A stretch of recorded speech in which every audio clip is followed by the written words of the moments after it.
તેમાં સાપ કેટલા ચાલો બધા સાપ બધું પાના નંબર 42 ખોલો બધા. ચાલો બધા પાના નંબર 42 ખોલી લો. ચાલો ખોલો તો પાના નંબર 42 ખોલી નાખ્યું. ચાલો હવે આમાં પહેલા જે પૂછે કે વોટ ઇઝ ધીસ, શું આપેલું છે? વોટ ઇઝ ધીસ, આ શું છે? તમને ટોપિક કયો આપેલો છે કે વોટ ઇઝ ધીસ.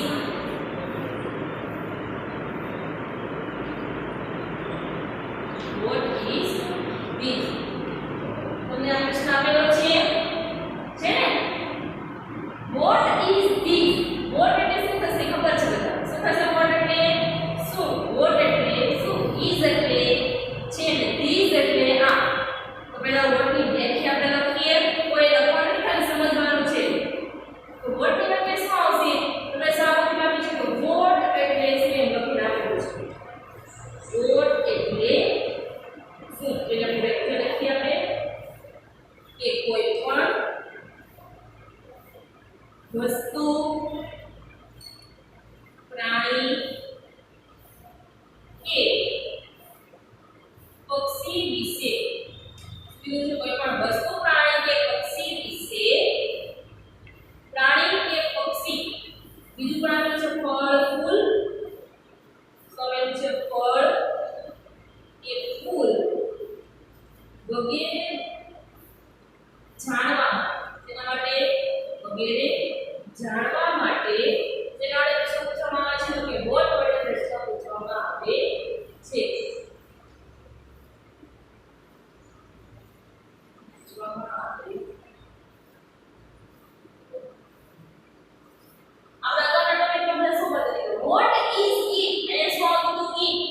શું આવતું અહીંયા ઈટ? અને રસવાળા વાળા બદલે ઈટના બદલે ધીસ આવે. શું આવે ઈટના બદલે this? What is it? It એટલે જરા શું બોલતા કે તે શું છે? આપણે પૂછતા ને તે શું છે? તો અહીંયા શું છે તો વોટ ઇઝ ધીસ? ધીસ એટલે શું થશે? આ શું છે? તો મેં વ્યાખ્યા આપી છે વોટ ની. કોઈ પણ વસ્તુ, પ્રાણી કે પક્ષી, ફળ, ફૂલ વગેરેની વસ્તુ વગેરે વિશે જાણવા માટે વોટ વડે પ્રશ્ન પૂછવામાં આવે છે. તો વોટ વડે વાક્ય આવડે છે ને? પણ ઈટની જગ્યાએ શું લગાડવાનું છે આપણે? ધીસ. શું લગાડવાનું છે? ધીસ. આપણે તે ઉદાહરણ જોઈએ. પહેલા તો વોટ ઇઝ ધીસ નો મીનિંગ જોઈએ કે વોટ ઇઝ ઇટ એનો ઉચ્ચારણ અને અર્થ આપણે લખીએ. Vote is this. What is this? આનો ઉચ્ચાર એવો થશે ને? What is this? અહીંયા this comes. વિસ્તારનો આવશે. જગ્યાની આ બહુવચન થઈ જશે. this આવશે તો શું આવશે? What is this? ગુજરાતી શું થશે? આ શું છે? શું થશે ગુજરાતી? આ શું છે? તમારે this આવશે. this એટલે શું થશે?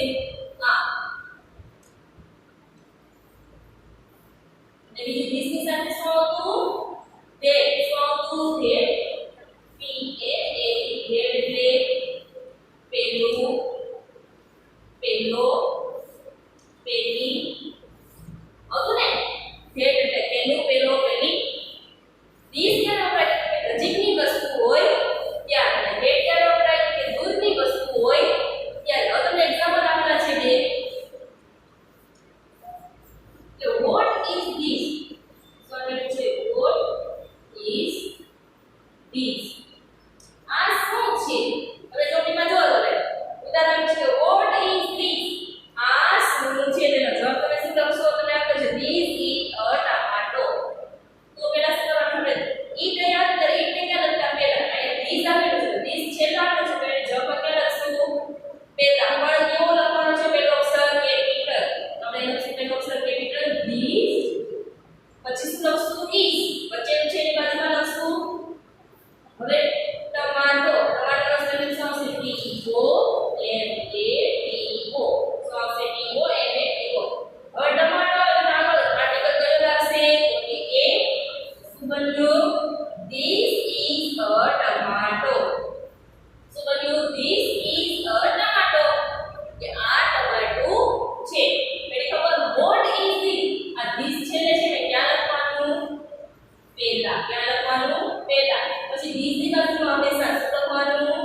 is. પછી જે આર્ટિકલ હોય આર્ટિકલ લખવાનું. પછી જે તમને ચિત્ર આપેલું હોય ધારો કે તમે ટમેટાનું ચિત્ર આપેલું છે પૂછ્યું કે આ શું છે તો તમને ટમેટાનો સ્પેલિંગ આવડવો જોઈએ. મેં તમને શાકભાજીના સ્પેલિંગ, પક્ષીના સ્પેલિંગ, ફળના સ્પેલિંગ, ફૂલના સ્પેલિંગ, પક્ષી પ્રાણીઓના સ્પેલિંગ તમને અગાઉ પાકા કરાવ્યા બધા કરી નાખ્યા પાકા. તો ટમાટરનો સ્પેલિંગ તમને આવડે તો તમારું વાક્ય સાચું. બધું સ્પેલિંગ ખોટું વાક્ય ખોટો. અડધો માર્ક્સ તમારો કપાઈ જશે સ્પેલિંગ ખોટો હશે. પણ ધીસ ઇઝ અ ટમાટો. એની ખબર. તો આપણે બીજું ઉદાહરણ જોઈએ. બીજું આપેલું છે કે વોટ ઇઝ ધીસ. એમાં પણ સેમ સવાલ. Vote is this. ધીસ એટલે શું છે ખબર છે ને? ધીસ એટલે આ. તમને આપેલું છે ધીસ ઇઝ અ પેરોટ. હવે ધીસ આવ્યું એને પહેલા લખશું. ક્યાં લખશું? પહેલા. પેલો અક્ષર કેવો કરવાનો? હંમેશા capital. This is a parrot. તમને જે ચિત્ર આપેલું એનો સ્પેલિંગ તમારે લખવાનો છે. એની ખબર. તો તમે બાજુના પેજમાં જો પાના નંબર 43 પ્રશ્ન નંબર 12 આપેલો છે. કયો આપેલો છે? પ્રશ્ન નંબર 12. એ આપણે સ્વાપોથીમાં જોઈએ. ચાલો બધા સ્વાપોથીમાં ધ્યાન રાખજો. હું પણ સ્વાપોથીમાં જોઉં છું. બધાએ સ્વાપોથી ખોલી પાના નંબર 43 પ્રશ્ન નંબર 12. ચિત્ર જોઈ પ્રશ્ન વાંચી કૌંસમાંથી યોગ્ય ઉત્તર પસંદ કરીને લખો. તમને પહેલું ચિત્ર આપેલું છે કેળાનું. શેનું આપેલું છે? કેળાનું. અને તમને સવાલ પૂછે છે વોટ ઇઝ ધીસ. આ શું છે? શું કીધું છે? Vote is this. આપણે અગાઉ શું ભણ્યા? Vote is it. શું આવ્યું? તો આપણે ઇટ આવ્યું. અહીંયા શું આવ્યું છે? ધીસ. આપણે બોર્ડ પર સમજ્યા કે ધીસ એટલે આ. શું કીધું છે? આ શું છે? તો કે આ કેળું છે. તેને કઈ રીતે લખવાનું મેં તમને કીધું હતું. ધીસ છેલ્લે આપેલું છે એને ક્યાં લખવાનું? પહેલા. પછી ટુ બીના રૂપ તરીકે ઇઝ અને જે ચિત્ર આપેલું હોય એનો સ્પેલિંગ. પણ તમને કાઉન્સ આપી જ દીધા છે. ચલો કાઉન્સ જોઈએ. ધીસ ઇઝ અ બ્રિંજલ અને ધીસ ઇઝ અ બનાના. તો શું આવશે? બીજું કાઉન્સ આવશે ધીસ ઇઝ અ બનાના. તો આપણે આ લખીએ અહીંયા ધીસ ઇઝ અ. પહેલો અક્ષર હંમેશા કેપિટલ કરજો અને સાથે લખતા જાજો. This is a banana. પાછળ પૂર્ણ વિરામ ભૂલતા નહીં.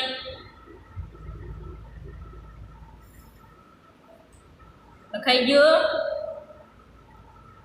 ચલો બીજું ચિત્ર શેનું આપેલું છે?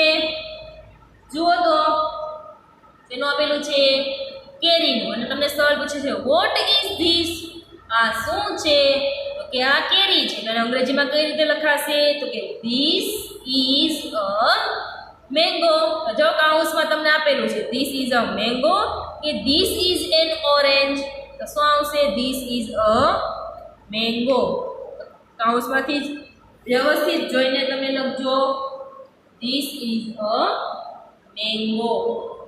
લખો તો ધીસ is a mango. લખ્યું બધાએ? હવે ત્રીજું આપેલું છે શેનું ચિત્ર છે? જુઓ તો સરખું જ જોજો. લીંબુનું ચિત્ર આપેલું છે. શેનું આપેલું છે? લીંબુનું. અને તમને સવાલ પૂછે છે વોટ ઇઝ ધીસ. આ શું છે? તો તમે બે કાઉન્સ આપેલા છે ધીસ ઇઝ એન એપલ અને ધીસ ઇઝ અ લેમન. તો શું આવશે? This is a lemon. મેં તમને અગાઉ સ્પેલિંગ પાકા કરવાના આપ્યા હતા. જો સ્પેલિંગ પાકા કરેલા છે તો તમને ચિત્રના સ્પેલિંગ આવડશે કે આને આ શું કહેવાય અંગ્રેજીમાં. તો તમે કાઉન્સમાંથી જોઈને લખી શકશો. અને જો પરીક્ષામાં કાઉન્સ નહીં આપેલો હોય અને તમને સ્પેલિંગ નહીં આવડતો હોય તો તમને વાક્ય લખતા આવડશે નહીં. એટલે સ્પેલિંગ ફરજિયાત પાકા કરવા પડશે. તો ચલો ત્રીજા ખાલી જગ્યામાં શું આવશે? This is a lemon.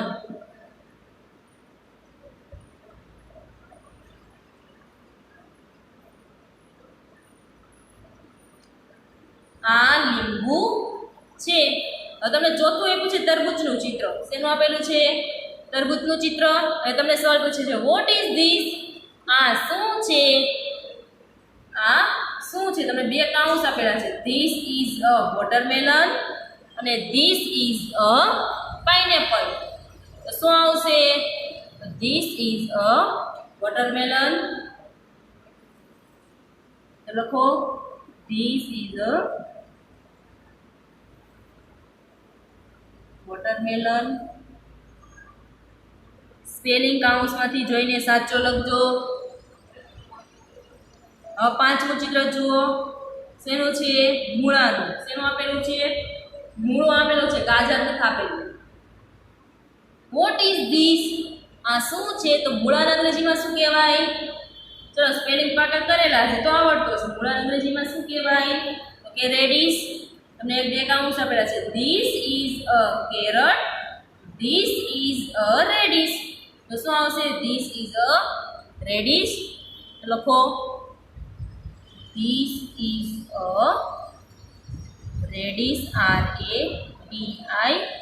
RADISH લખ્યું. ચલો છઠ્ઠું જુઓ. ટમેટાનું ચિત્ર આપેલું છે. સવાલ પૂછ્યો છે વોટ ઇઝ ધીસ? બધા મેં એક જ સરખા સવાલ પૂછ્યો. Vote is this? આ શું છે? તો નીચે કાઉન્સ આપેલા છે. ધીસ ઇઝ અ પોટેટો અને ધીસ ઇઝ અ ટમાટો. તો શું આવશે? ધીસ ઇઝ અ ટમાટો. તો લખીએ ધીસ ઇઝ અ ટમેટો.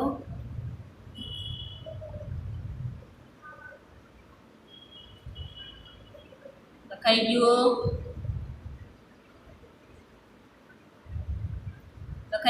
ચલો પાછળ ફેરવો. પ્રશ્ન સવાલ નંબર 7. શું આપેલું છે? રીંગણનું ચિત્ર આપેલું છે. સવાલ પૂછે વોટ ઇઝ ધીસ? આ શું છે? તો શું આવશે? તો કે ધીસ ઇઝ અ બ્રિંજલ. તો કાઉન્સમાંથી જઈને લખો this is a brinjal.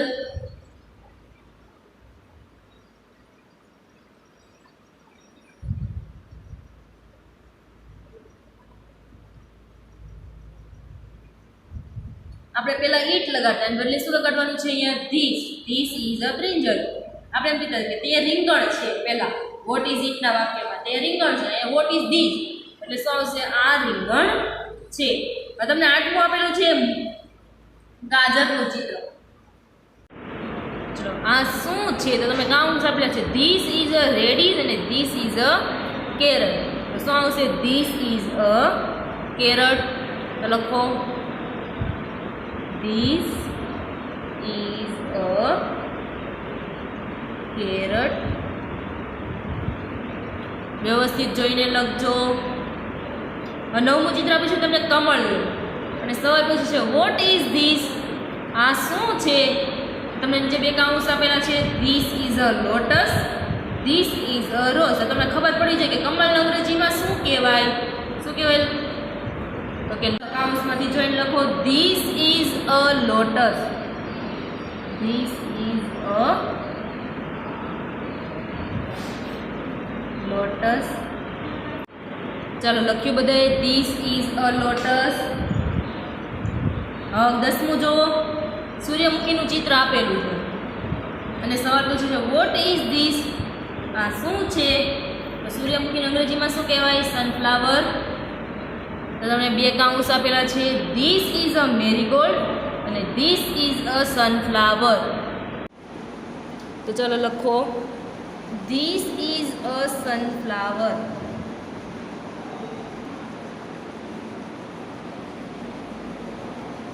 This is a sunflower. ચલો 11મું જુઓ. ગલગોટાનું ચિત્ર આપેલું છે. તો ગલગોટાના અંગ્રેજીમાં શું કહેવાય? મેરીગોલ્ડ. તો તમને કાઉન્સ આપેલા છે. ધીસ ઇઝ અ મેરીગોલ્ડ અને ધીસ ઇઝ અ સનફ્લાવર. તો શું આવશે? This is a marigold. તો લખો કાઉન્સમાંથી જોઈ ધીસ ઇઝ અ મેરીગોલ્ડ. 12મું ચિત્ર આપેલું છે ઊંટનું અને તમને સવાલ પૂછ્યો છે કે વોટ ઇઝ ધીસ? આ શું છે? તો ઊંટના અંગ્રેજીમાં શું કહેવાય? કેમલ. નીચે બે કાઉન્સ આપેલા છે. ધીસ ઇઝ અ ડોંકી અને ધીસ ઇઝ અ કેમલ. તો શું આવશે? This is a camel. તો લખો ધીસ ઇઝ અ કેમલ. લખ્યું. હવે 13મું ચિત્ર આપેલું છે ઘોડાનું ને તમને સવાલ પૂછે છે વોટ ઇઝ ધીસ, આ શું છે? બે કાઉન્સ આપેલા છે ધીસ ઇઝ અ હોર્સ અને ધીસ ઇઝ અ ડોંકી. ચલો હોર્સ એટલે શું થશે? ઘોડો, અને ડોંકી એટલે ગધેડો. તો આ આવશે નહીં, પણ શું આવશે? This is a horse. તો લખીએ ધીસ ઇઝ અ હોર્સ. લખાઈ ગયું. બાજુના પેજમાં જુઓ 14મું સસલાનું ચિત્ર આપેલું છે ને સવાલ પૂછે છે વોટ ઇઝ ધીસ, આ શું છે? તો કે ધીસ ઇઝ અ રેબિટ અને ધીસ ઇઝ અ માઉસ. તો સસલાના અંગ્રેજીમાં શું કહેવાય? રેબિટ. તો લખો કાઉન્સમાંથી જોઈન ધીસ ઇઝ અ રેબિટ. લખ્યું. 15મું ચિત્ર શું આપેલું છે? ગધેડા. ગધેડા અંગ્રેજીમાં શું કહેવાય? શું કહેવાય ગધેડા અંગ્રેજીમાં? ડોંકી. શું કહેવાય? ડોંકી. અને કાઉન્સ આપેલા છે ને ધીસ ઇઝ અ મંકી અને ધીસ ઇઝ અ ડોંકી. તો ગધેડાને ડોંકી કહેવાય ને, DONKEY. તો કાઉન્સમાંથી જઈને લખો ધીસ ઇઝ અ ડોંકી. તો ધીસ ઇઝ અ ડોંકી. આ ગધેડો છે. હવે 16મું ચિત્ર જુઓ હાથીનું આપેલું છે. વોટ ઇઝ ધીસ, આ શું છે? તો કે આ હાથી છે. અંગ્રેજીમાં શું કહેવાશે? This is an elephant. તો શું આવશે? This is an elephant. ને પેલું છે ધીસ ઇઝ અ કેમલ. તો શું આવશે? તો કે ધીસ ઇઝ એન એલિફન્ટ.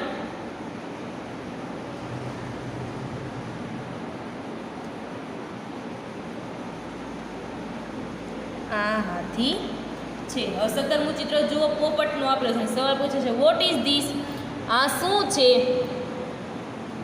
તો કે ધીસ ઇઝ અ સ્પેરો ને ધીસ ઇઝ અ પેરોટ. તો શું આવશે? This is a parrot. તો લખો ધીસ ઇઝ અ પેરોટ. તમારે ખાલી પાછળનો સ્પેલિંગ કાઉન્સમાં જોવાનું કે કયા ચિત્રનો શું સ્પેલિંગ આપેલો છે, એટલે આખું વાક્ય તમને આવી જશે. હવે 18મું ચિત્ર જુઓ ચકલીનું આપેલું છે અને સવાલ પૂછે છે વોટ ઇઝ ધીસ, આ શું છે? તો કે ધીસ ઇઝ અ સ્પેરો અને ધીસ ઇઝ એન ઈગલ. તો શું આવશે? તો કે ધીસ ઇઝ અ સ્પેરો. પહેલો કાઉન્સ આવશે. તો લખો કાઉન્સમાંથી જોઈન ધીસ ઇઝ અ સ્પેરો. લખ્યું બધાએ?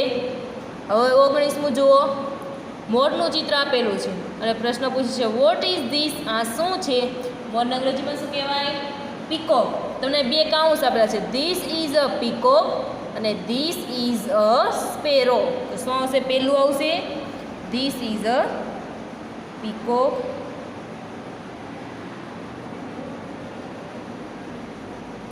લખ્યું બધાએ? હવે 20મું છેલ્લું જુઓ બતક આપેલું છે. બતકના અંગ્રેજીમાં શું કહેવાય? ડક. શ્વાન કહેવાશે નહીં, ધ્યાન ખાસ ધ્યાન આપજો. અને અંગ્રેજીમાં બતકને અંગ્રેજીમાં શું કહેવાય? ડક. DUCK. શ્વાન આવશે નહીં. તમને સવાલ પૂછે છે વોટ ઇઝ ધીસ, તમને બે કાઉન્સ આપેલા છે ધીસ ઇઝ અ ડક અને ધીસ ઇઝ અ શ્વાન. શ્વાન એટલે શું થશે? હંસ. પણ તમને બતક આપેલું છે એટલે શું આવશે? This is a duck. તો લખો ધીસ ઇઝ અ ડક. આ બતક છે. લખાઈ ગયું બધાને સાથે? જેને સાથે ન લખાણું હોય જ્યારે હોમવર્કમાં ફોટા મોકલો ત્યારે પણ તેમાંથી લખી શકો છો. હવે તમારે આજે પ્રશ્ન ચલાવ્યો એ તમારે પાકી નોટમાં એકવાર લખવાનો છે અને ચિત્રની જગ્યાએ શું લખવાનું? ચિત્રનું ગુજરાતી નામ. હાથીનું ચિત્ર આપણે છે તો ગુજરાતીમાં શું લખવાનું? હાથી. ચોરસ બોક્સ કરી અંદર હાથી લખવાનું. ચિત્ર કોઈએ દોરવાના નથી. પડી ખબર? ચલો બાય.